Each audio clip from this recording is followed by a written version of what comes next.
Rolling. 3, 2, 1. Action.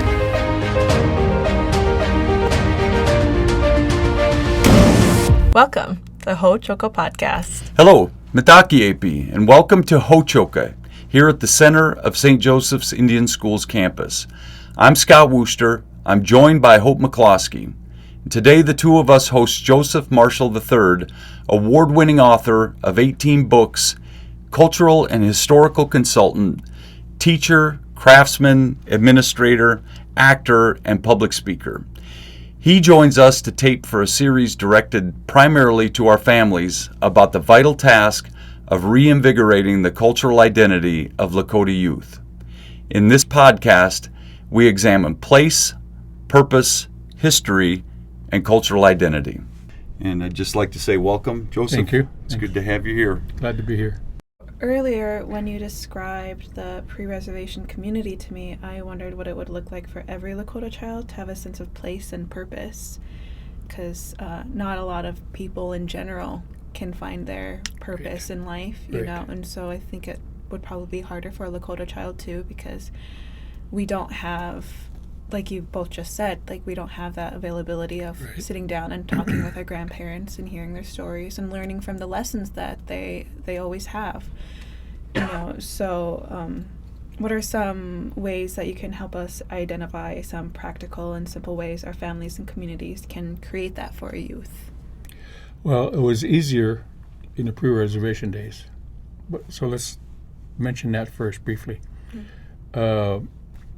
Everybody grew up to be, males and females had societal roles that we learned, we were taught as we grew up. Women were the nurturers, they were the focal point of family, so the instruction that they received came from their aunties, their moms, and their grandmas, and other women in the community about how to be a good mother, how to do practical things to enable the family, to strengthen the family, to build a teepee, for example. And so they grew up to be nurturers, women, to be the focal point of families. And they were no less important, and probably even more so than men. There's an old saying that a boy learns the ways of a warrior from his fathers and his grandfathers and his uncles, but he learns courage from his mothers and his grandmothers. So that's very true. In the old days they imparted that purpose, and then by the same token, boys were taught by the men, by the uncles and the grandpas, and how to be hunters and warriors. So those societal roles were already there. So children grew up being taught their purpose, saying this is what you need to know to be a good person, first of all, and to be a good hunter, to be a good war fighter, to be a good mother, to be a good nurturer. All the lessons were to give them that sense of purpose, to know what their purpose was, and to strengthen their resolve to fulfill it. Well, obviously that's not the case now. You know, we still grow up to be fathers and mothers and all those kind of things. That hasn't changed. The way that we learned that has. And now, you know, where a young man could grow up to expect to be, and knowing that he was going to be a provider for his family, the hunter, and be the protector, the warrior, that's not the case now. There are all kinds of different societal roles that are there for us in the context of mainstream society. So if we understand that life is better with a purpose, that's how we should start. That's the point. That's point A. We're all here for a reason, and it's up to us as parents. It's up to us as grandparents to help our children find that sense of purpose, whatever it is, because we don't know how our children are going to grow up, to what they're going to grow up to be. My main concern was I wanted my children to grow up to be good people, first and foremost. Whatever they choose to do, I want them to have that sense of being, that to be a good person is the right thing to do. Mm-hmm. That is the core to having a purpose in life, to be a good person. And you start there. And then after that, then they find a profession, whatever that may be. I have a daughter who's an artist. I have another who's a librarian archivist. I have a son who repairs RVs. I have another son who was a cop, who was a policeman. So you don't know which way they're going to go. Mm-hmm. But if they grow up to be a good person, that's the first purpose you accomplish. So, we have to be more conscientious about how we guide them. We can't be, overly authoritarian and say, well, you got to grow up to be a doctor, or you have to grow up to be whatever. No, you nurture them, and so they understand that there is a purpose in life, that in order to be a good person, to be a happy person, then you find that purpose and you fulfill it. And it could change. It can change. I started out being a teacher, and now I'm a writer. Mm-hmm. So, that sense of purpose may be different for each of us, and we may change it along the way. But it's up to us as parents to guide them as much as possible. Mm-hmm.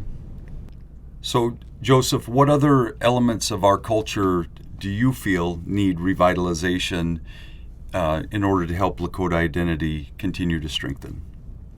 Well, certainly everything that we can learn about our culture is critical. Language, family structure, social structure, gender roles, all those kind of things are necessary. But I think what is not done enough or not taught enough is our own history. It's that the story of going back down the trail. Mm-hmm. We have to know where we came from, and that's our history. Mm-hmm. Unfortunately, there are good parts and there are bad parts as well. But that doesn't mean we shy away from it. And I don't mean a homogenized, sanitized version of history. I mean, we have to be real about it. Mm-hmm. And we have to tell it from our perspective. Mm-hmm. Our history is our history, and we have the right to tell it. Whether it's taught in schools or not, we still owe it to our children as Lakota people or whatever we are to say, okay, this is who we are, and this is what happened to us, and this is why, and this is what it caused. As parents and grandparents, we don't do that enough. We sadly leave it up to the schools, and if the schools are falling on their faces not doing it, then the disservice is to the young people. But the responsibility is still ours. Mm-hmm. History is critical. It's part of our identity. The saying that if those who forget history are doomed to repeat it is a very necessary. I mean, it's true. It really is true. History is like, say, for example, shining a flashlight in a dark room. You see the beam of light, and if you move that beam of light, you reveal one section of, say, a floor. Mm-hmm. And as long as that light is there, you see what's in the light. As soon as it passes, then you forget what's in the darkness. Mm-hmm. That's kind of like history. We in the here and now, some of us, a lot of us, unfortunately, don't pay enough attention to how we got here. And to me, that's especially critical for Native people. Given the kind of history there is in this country, it's tough. Mm-hmm. Undoubtedly, it's tough. But there's nothing wrong with us teaching our children where we used to live, the kind of houses we used to build, how our ancestors used to make a living, what family societies were like. That's a part of history. And we don't always have to talk about, the difficult parts. They'll come in time. when we reach an age where people reach an age where they're ready for that, then we tell that. My grandfather would tell the story of his dad, his father, who fought in the Greasy Grass battle as a probably 18 and 19-year-old young man. When I was a child, it was a very general story. He was here along the river, and he encountered this group of soldiers. It was a very general story, but the older I got, the more details he added. He filled in those very specific kind of details of the kind of weapon he used. The fact that one of my great grandfathers went into battle armed only with bows and arrows, and one of them fought a soldier hand to hand in the river, and killed him and took his gun. So he began to add those kinds of details the older I got. When I was ready for them, then he added them. And that's how we approach our own history. We start very general at first and give our young people a sense of place, who they are, where they came from geographically, and then after that we fill in the blanks to teach them where we come from spiritually, philosophically, and at some point when they're ready for it, then we tell them the hard parts, because that's we can't avoid that. We shouldn't avoid that. Just because we ignore it doesn't mean it didn't happen. And again, it's that sense of if you don't know what you didn't have, then you don't know what you're missing. But it's we have to have that history, otherwise we lose our sense of identity. So to me, that's the critical element is history. And this just reminds me of something I've seen a while back. It was a picture of like a history book or something like that, and it was about the Trail of Tears. Right. But the way they phrased it just kind of made my blood go cold, because they said the Native Americans volunteered their home and moved. Right. Which is just a gross understatement of what actually happened, you know? And I think it's good to, like what you said before, to kind of like ease children into what actually happened, but to like phrase it in a way that made it seem like it was a voluntary thing. It's just like disrespectful. And, and not a lot of us really know about what's going on in history books, because, like we aren't directly reading them or teaching them and whatnot. And so I know a lot about Native American history purely because of NAS, a class that they have here at St. Joe's, and they go in depth of where it all started, what happens in the middle, and where we are now. It goes in depth with that, so I know probably a bit more than other people, maybe. I'm not sure. I haven't quizzed other people on what they know. And so it just, it brings to the thought of what's going on. What do people know? How are things changing on what people are teaching of history? And it's like it's a learning process still, even to this day, of what my knowledge is of things, because I didn't know about the sun and moon thing. Like that was a really interesting fact that I never thought to know. And so I guess a one fun little thing you could do for me, Joseph, is if you could give me a task as of me as a young Lakota woman, and I want to grow in my sense of identity and Lakota authenticity.